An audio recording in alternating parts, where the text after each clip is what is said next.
That night, I sat on the balcony, sipping wine and watching the horizon darken over the city. I let a small, private smile curve my lips. Margaret had assumed she could orchestrate a perfect vacation without me. She had assumed that my pride, my independence, my sense of self, could be sidestepped with ease. She had been wrong. I could feel the tension in my chest slowly ease into anticipation, excitement, and the kind of strategic delight reserved for someone about to. I first found out about the cruise through Instagram, of all places. Margaret had posted a picture of Alex and our extended family lounging on a private beach, cocktails in hand, sun glittering across crystal blue water. The caption read something smug like, "Family time at last. Can't wait for all the adventures together." I froze mid-scroll, my phone slipping slightly from my hands. I counted faces: Alex, his sister, his father, even his cousins, new fiancé, but me.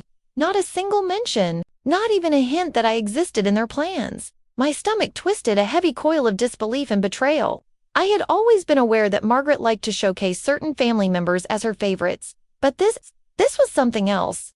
She had actively excluded me. For a moment, I just stared at the picture, my fingers trembling slightly, eyes stinging with indignation and hurt. I could feel the familiar burn of humiliation creeping up my neck, threatening to spill over. I had been deliberately left out, deliberately.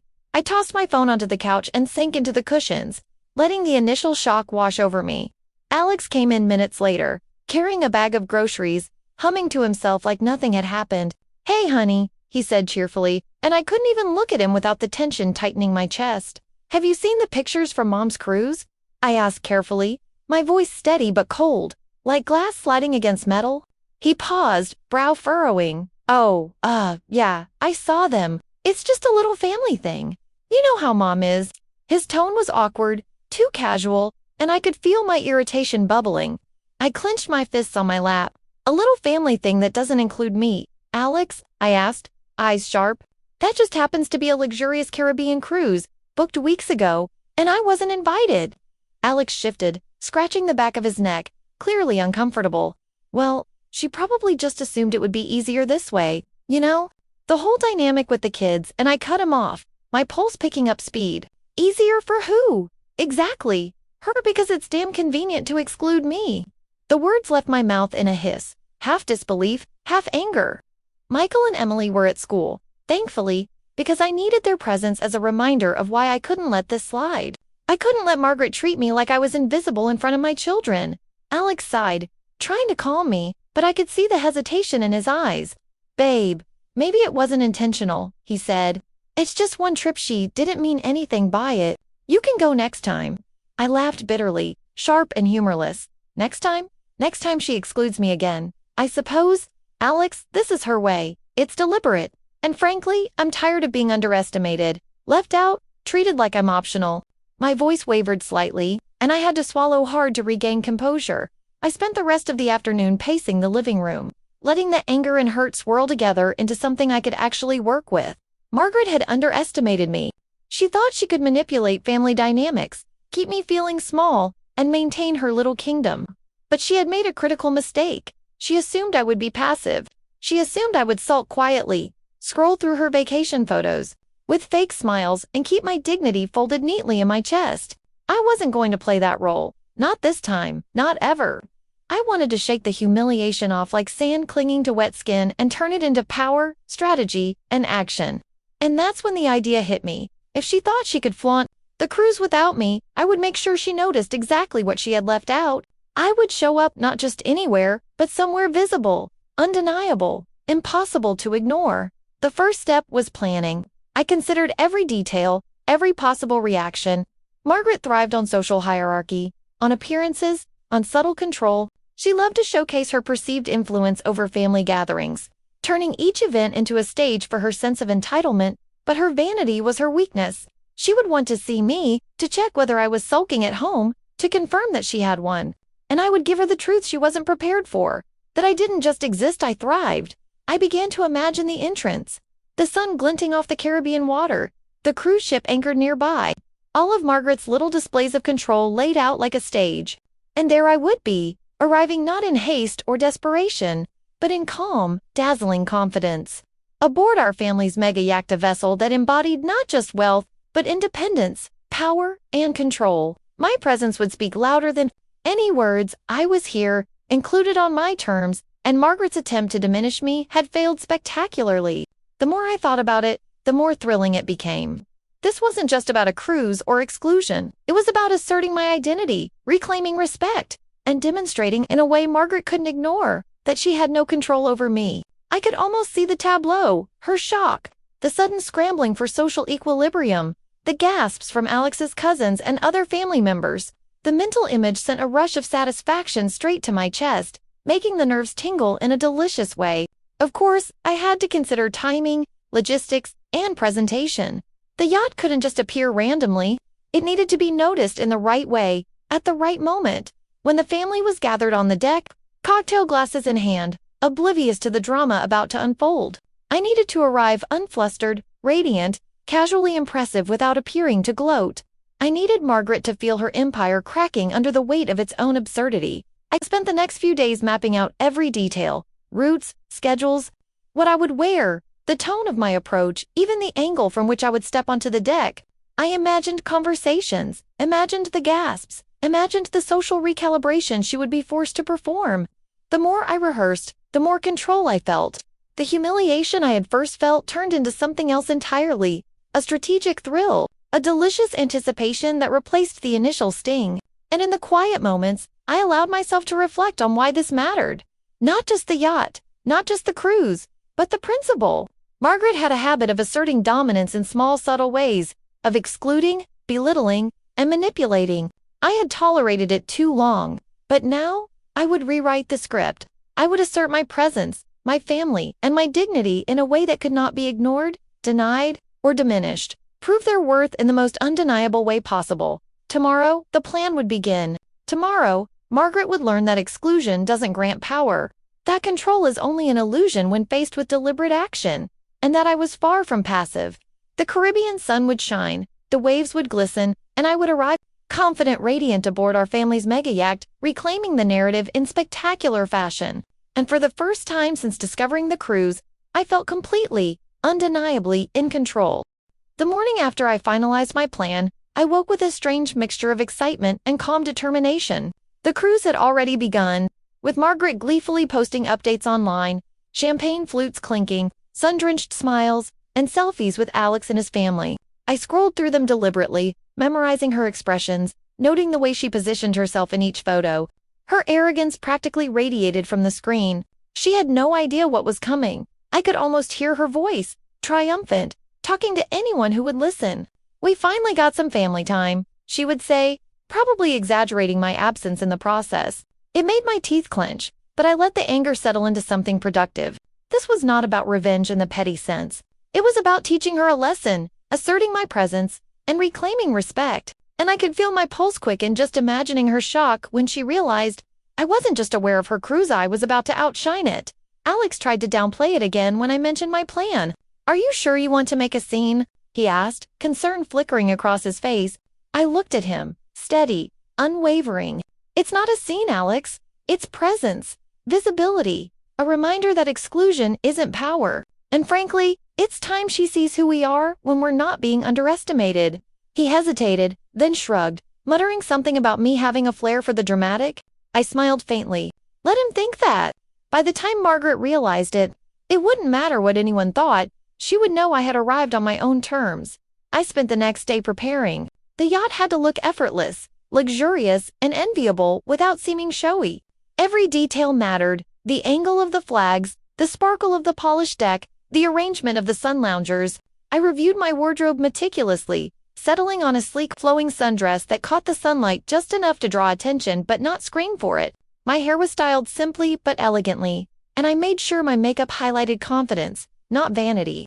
Every element was deliberate. While I packed, I checked social media again. Margaret had posted a group photo, the entire family framed by turquoise water, laughing as if the world existed only for them. I noticed the small details, the subtle positioning of her body, her eyes scanning the group to make sure she looked central, the faint tilt of Alex's head towards her in acknowledgement.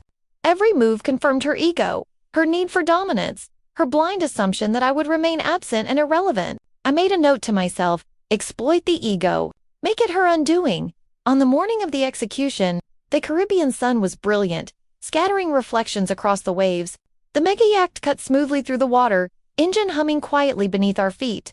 The kids were thrilled, unaware of the strategic genius behind the journey, happily waving to passing boats and pointing out dolphins leaping alongside. I smiled at them, pride swelling. This was about more than proving a point to Margaret. It was about showing our children that exclusion cannot define you, and that self-worth and dignity come from standing firm. From taking action when others try to diminish you. I kept the yacht just far enough from the cruise ship that we were visible, but not intrusive. My heart beat steadily, a mix of anticipation and satisfaction. I rehearsed my entrance in my mind, the casual stroll to the deck, the subtle smile, the confident wave to Margaret and anyone else watching. She had always believed appearances were power.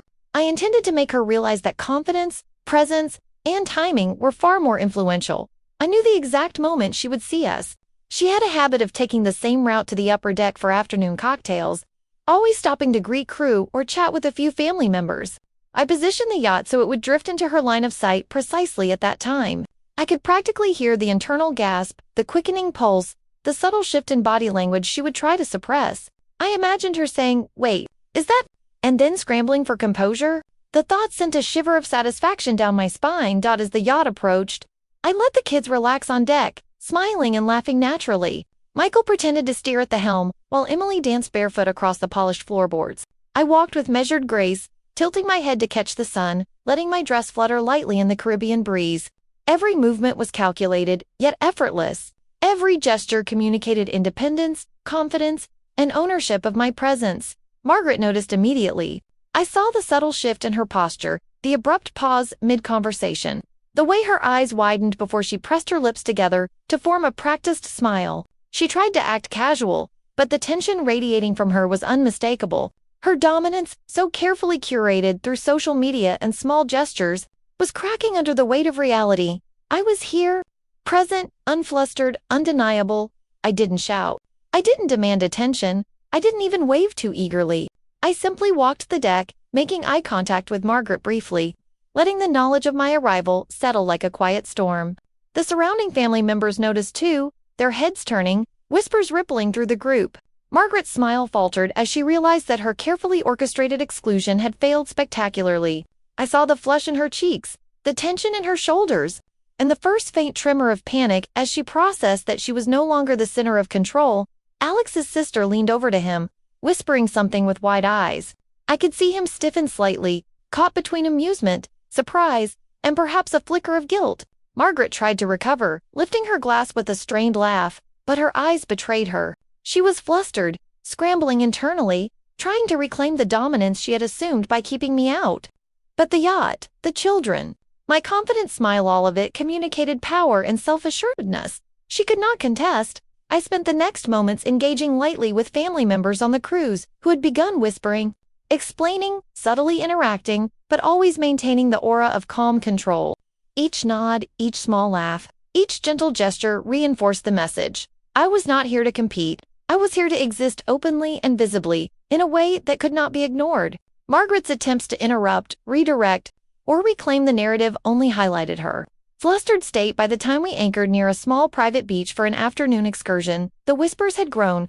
Margaret was now visibly struggling to maintain composure, her efforts to assert authority undermined by every friendly smile I received from her carefully curated family network. She tried to regain control with comments, subtle positioning, and even playful admonitions, but it was too late. The message had been delivered. I was present, I was confident, and her exclusion had failed spectacularly.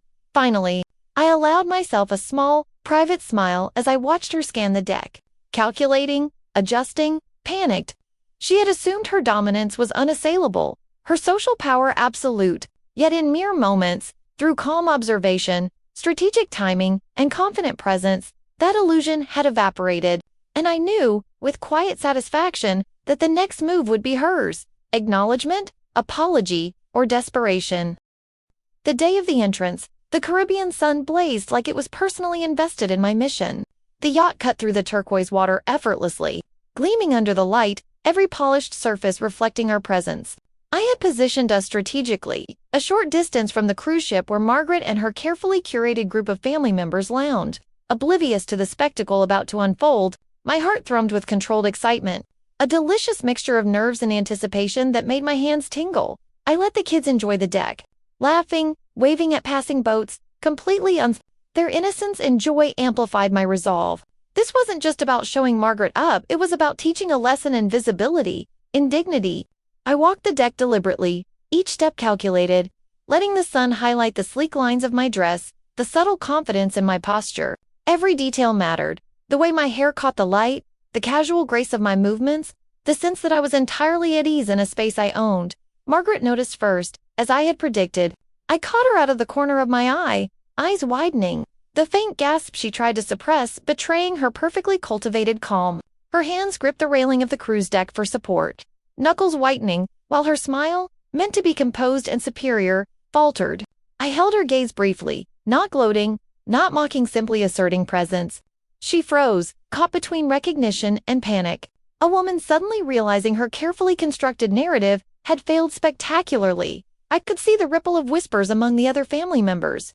Some leaned forward, squinting, others pointed discreetly, their expressions a mix of curiosity and astonishment. Margaret's cousin's fiancé mouthed something to her, eyes wide, probably asking if she had expected this. Margaret waved her hand dismissively, trying to salvage authority, but her movements were jittery, her control fraying at the edges. The yacht glided closer, engines humming quietly beneath us, as if punctuating my entrance. I felt a thrill course through me, a blend of exhilaration and satisfaction that had nothing to do with malice and everything to do with justice. Margaret's arrogance had assumed my absence equaled irrelevance. She had thought she could orchestrate a perfect show without me, and now her illusion was collapsing in real time. Exposed to everyone around her, I greeted my husband Alex with a calm, warm smile as he noticed me on the deck. He froze, surprise and slight embarrassment crossing his features. "Ah, wow," he muttered under his breath. "You really went all out." I shrugged, appearing casual, letting my body language communicate a quiet power. "I thought I'd make sure the family didn't miss me," I said lightly, my tone playful but pointed. His eyes flicked toward Margaret, who was now visibly struggling to maintain composure, attempting a small, awkward wave that didn't reach her eyes. The kids ran up to me, excitedly pointing at the cruise ship. "Look, Mommy." They're all waving. Emily squealed. Michael tugged at my hand, grinning. I knelt, laughing, letting them drag me along the deck. My casual interaction with the children served a dual purpose. It reinforced our family's joy and normalcy while subtly undercutting Margaret's attempt to control the narrative. Her exclusion had been meant to diminish me, but here I was, vibrant, engaged, confident, undeniable. Margaret's attempts to regain footing were immediate but faltering.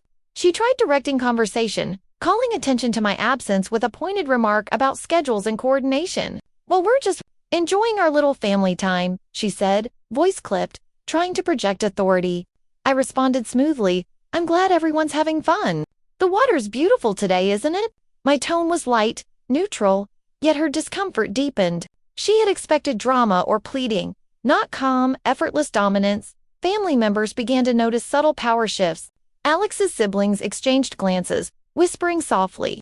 Even his father, usually deferential to Margaret, raised an eyebrow, clearly impressed by my timing and poise. Margaret's carefully crafted narrative of control and favoritism was unraveling. She tried to rally with forced charm, directing attention to her vacation plans, her meticulous itinerary, but her words landed flat. The moment had passed her by, and everyone could sense it. I continued moving along the deck, letting the breeze sweep through my dress, pretending casual curiosity as I surveyed the ship. Every glance, every wave of my hand, was measured to maximize visibility without appearing calculated. I caught Margaret staring again, this time blinking rapidly, lips pressed together in frustration. Her mastery over appearances had failed.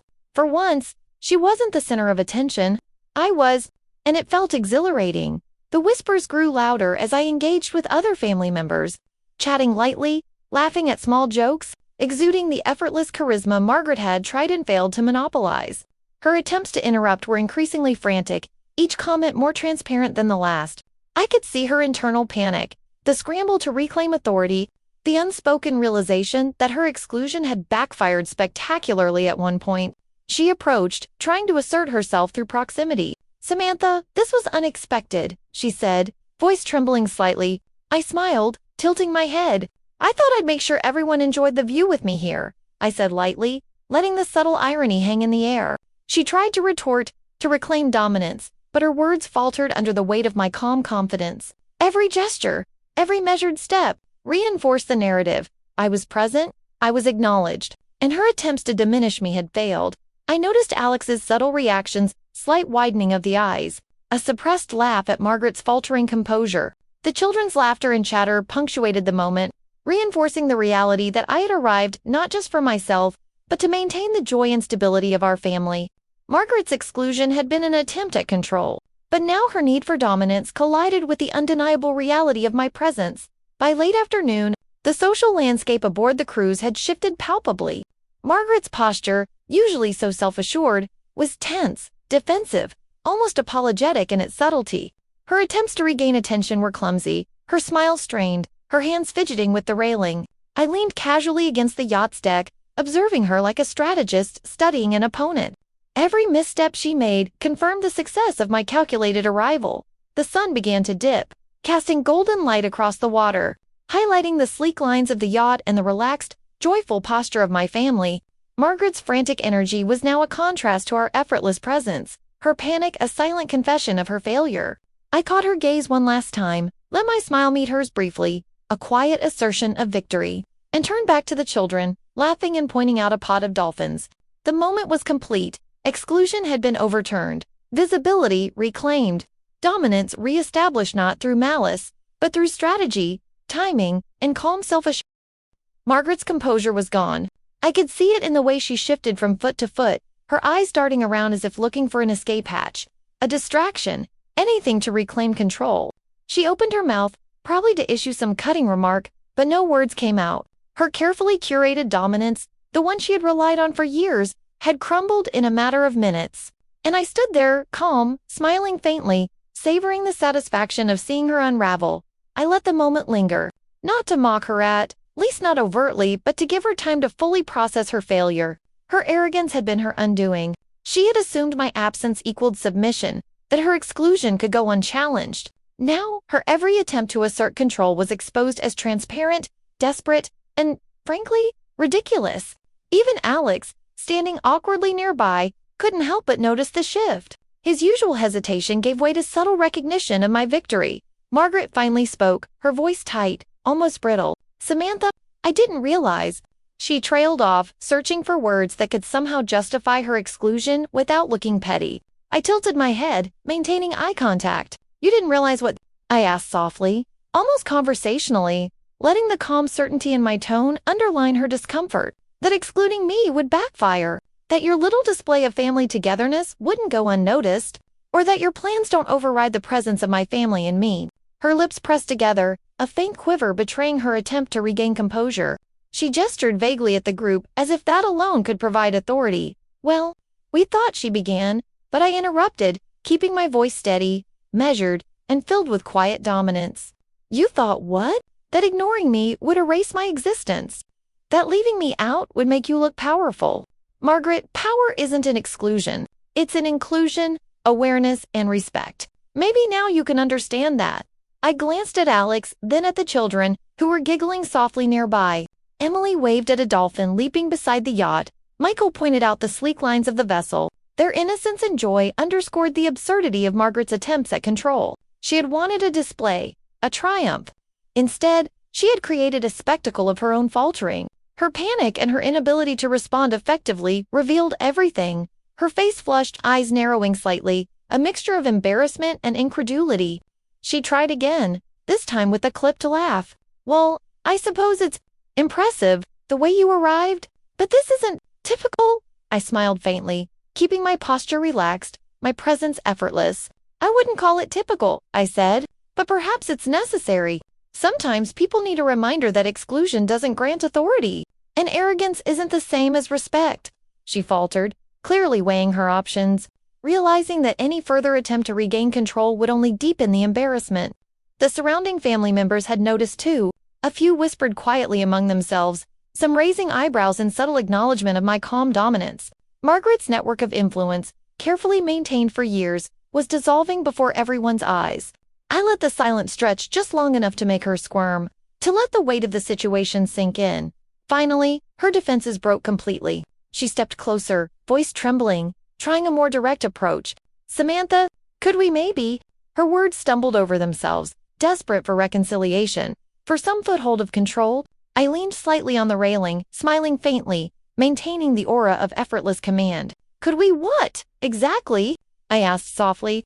"Admit that excluding someone doesn't make you powerful. That trying to control a family's narrative by omission only makes you look small." Her shoulders sagged, the tension in her body giving way to a faint, almost imperceptible resignation. I had forced her into a corner, but I didn't push further than necessary. There was no need for cruelty. This was about justice, validation, and moral victory, not humiliation for its own sake. She could feel it, and that awareness alone was sufficient. Margaret's voice was barely audible now, edged with embarrassment. I just thought it would be easier. For everyone." I let the words hang in the air, carefully neutral, almost sympathetic. "Easier for everyone," I echoed softly. "Perhaps, but the easiest path isn't always the right one. You tried to erase me, to assume control over our family without consent or awareness. And now, you're learning that presence, dignity, and careful timing outweigh arrogance and exclusion." I watched as her face reddened further, realizing the magnitude of her social misstep. Every subtle gesture I had planned, the calm approach, the visible presence, the playful engagement with the children had reinforced my authority. She had no response, no way to reclaim the image of control she had so carefully curated. She had been outmaneuvered with grace, confidence, and moral clarity. The whispers among the family grew slightly louder. Alex's siblings exchanged glances, some stifling laughter, others nodding subtly at me. Recognizing the quiet brilliance of my execution, Margaret's efforts to redirect attention, to spin the narrative in her favor, fell flat. She had underestimated me, and the consequences were visible to everyone around her. My presence had rewritten the social hierarchy of this cruise, and the lesson was clear. Finally, she muttered something barely coherent, glancing at Alex, at the children, at anyone who might rescue her. Maybe I could join you," she said, voice low, almost pleading. I smiled faintly, letting the moral and social victory linger. "Perhaps," I replied evenly, "but it's not about invitations or appearances. It's about understanding boundaries, respect, and awareness. If you can internalize that, we can talk. Until then, the lesson stands." Her face registered the full weight of the defeat. She was humbled, chastened, and aware that her arrogance had been exposed for all to see. There was no dramatic yelling, no confrontation. The lesson had been delivered with precision. Exclusion is not authority. Arrogance is not power. And presence cannot be ignored. I felt a quiet satisfaction, a deep release of the tension that had built for weeks, as the sun dipped toward the horizon. The golden light highlighting the sleek lines of our yacht and the playful laughter of my children. I realized the victory was complete. Margaret would have to recalibrate, to reconsider her assumptions about family dynamics, about authority, and about me. And for the first time since discovering the cruise, I felt not just validated, but empowered. I turned to the children, laughing as Emily twirled on deck and Michael pointed at a passing pod of dolphins. Alex came closer, wrapping an arm around my shoulders. "You're incredible," he said quietly, admiration and perhaps a flicker of guilt in his eyes. I smiled faintly, feeling the truth of it resonates within me. This wasn't about spectacle or malice, it was about presence, dignity, and the quiet triumph of being acknowledged on my own terms. Margaret lingered in the background, her flustered expressions a testament to the subtle yet complete reversal of power. The lesson had been delivered. Justice had been served. And as the waves glistened under the Caribbean sun, I finally allowed myself to breathe fully, knowing that this was a victory grounded not in cruelty, but in precision, patience, and self-respect. The days after the dramatic entrance were quieter but no less satisfying. Margaret no longer flaunted her dominance, her carefully crafted displays of control now tempered by awareness and, I suspected, a lingering sense of humility. Every interaction she attempted carried a subtle caution, a hesitance that hadn't been there before. I watched her recalibrate, observing the way she measured her words, chose her gestures, and approached family events with a tentative diplomacy that was new. An entirely earned life aboard the yacht returned to a rhythm of comfort and joy. The children were blissfully unaware of the intricate social maneuvering that had unfolded, and that was exactly how I wanted it. Emily chattered endlessly about dolphins and snorkeling. Michael was absorbed in his makeshift map of the surrounding islands, and Alex finally seemed present without the shadow of Margaret's manipulations hovering over us. Our days were filled with sun, laughter, and the small but profound victories of ordinary family life. Margaret's interactions with me changed subtly but noticeably. She no longer attempted to dominate conversations or exclude me from decisions. Instead, she sought small approvals, careful engagement, and, occasionally, tentative attempts at camaraderie. I accepted none of it blindly. Boundaries were now clear, established through calm authority rather than confrontation. She had learned, through her own discomfort and public exposure, that her attempts at control were limited when faced with deliberate, self-assured action. I found myself reflecting often on the process. On the way, a single moment of decisive presence could shift the dynamics of power. It wasn't about theatrics or malice. It was about asserting what was rightfully mine: recognition, respect, and the safety of my family. I realized how often I had deferred to Margaret, how often her subtle manipulations had been allowed to define my comfort, and how transformative it felt to reclaim that space. The satisfaction wasn't fleeting. It was profound, lasting, and morally justified. Alex seemed to understand too, though imperfectly. He had witnessed my calculated entrance, the quiet dominance I maintained, and the humility that Margaret was forced to adopt. While he didn't verbalize his relief, I saw it in the way he engaged more thoughtfully with family dynamics, checked in with me during excursions, and acknowledged the children's needs without being overshadowed by his mother's expectations. His respect had deepened not as a result of confrontation, but because he saw me operate with precision, intelligence, and self-possession. The family as a whole began noticing subtle shifts. Siblings who had previously deferred to Margaret's authority began interacting with me more naturally, including me in casual conversations and even laughing at my jokes with genuine engagement rather than polite nods. The balance of social power had shifted in ways small but undeniable. Margaret's exclusionary tactics no longer held sway. I was no longer a background presence to be tolerated. I had reestablished myself as a central, confident, and respected figure in the family. The children thrived under this restored equilibrium. Emily asked more questions, her curiosity unchecked by fear of judgment or exclusion. Michael confidently suggested activities for the day, and their laughter became a steady rhythm in my life, a reminder that the true victory wasn't in proving a point to Margaret, but in maintaining the security and joy of our family. Watching them flourish, free from the manipulative shadows of exclusion, felt like the ultimate reward. Margaret attempted small gestures of reconciliation over time, a carefully worded comment here, a tentative suggestion there, all designed to reassert connection without crossing the boundaries I had firmly established. I met each gesture with measured acknowledgement, never hostile, never condescending, simply reinforcing that mutual respect was required and that her past arrogance had no place in dictating our family's interactions. The power dynamic had shifted permanently, quietly, and irrevocably. On a particularly calm afternoon, I watched the children dive into the turquoise waves, Alex chatting with a cousin, and Margaret attempting to engage with a group of other family members. I realized how fully the lesson had been internalized not just by her, but by everyone who had witnessed it. Exclusion, arrogance, and manipulation were no longer effective tools of control. Presence, dignity, and deliberate action had proven stronger than any entitlement she had relied upon for years. In these quiet moments, I allowed myself to reflect on the emotional journey that had brought me here. The initial shock, the hurt, the sting of being deliberately left out. All of it had fueled a strategic, morally grounded response. I had transformed humiliation into empowerment, fear into calculated action, and anger into precise execution. The experience taught me something crucial: control over my own presence. Dignity and decisions could never be taken away. As long as I recognized and claimed it, I also recognized how carefully I had balanced morality and strategy. There had been no cruelty in my actions, no need to humiliate for the sake of gloating. Margaret's discomfort was a natural consequence of her own misjudgment, not a product of malice on my part. That clarity allowed me to savor the victory without bitterness, to enjoy the transformation of social dynamics without diminishing my own character.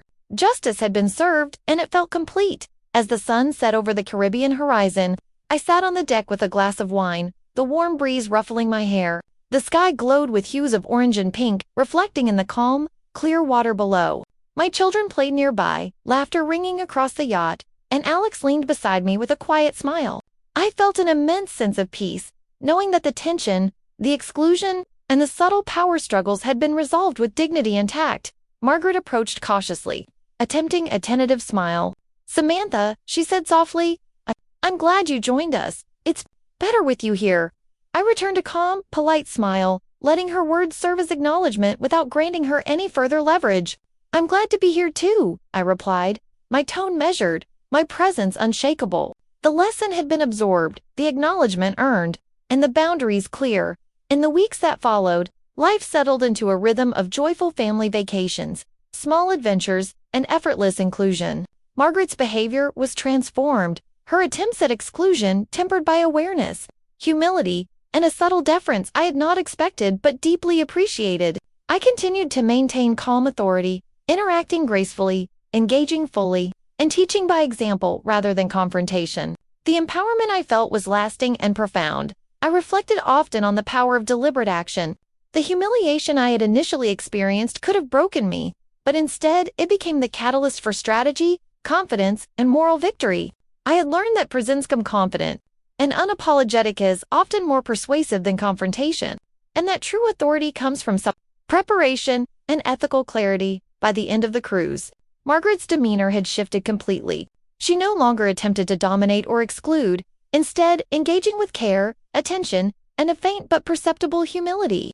Alex's family had adjusted naturally, and the children thrived in the security of our family's cohesion. The victory was complete not in spectacle, but in sustained, quiet authority that left no room for doubt or manipulation. As I watched Emily dive into the waves and Michael point out a school of fish, I allowed myself a private, contented smile. The lesson had been delivered, justice had been served, and our family's dignity had been preserved. Margaret had been forced to confront her assumptions, acknowledge boundaries, and accept the reality of our presence. And I, quietly, had emerged not just victorious, but empowered, respected, and fully in control of my own narrative.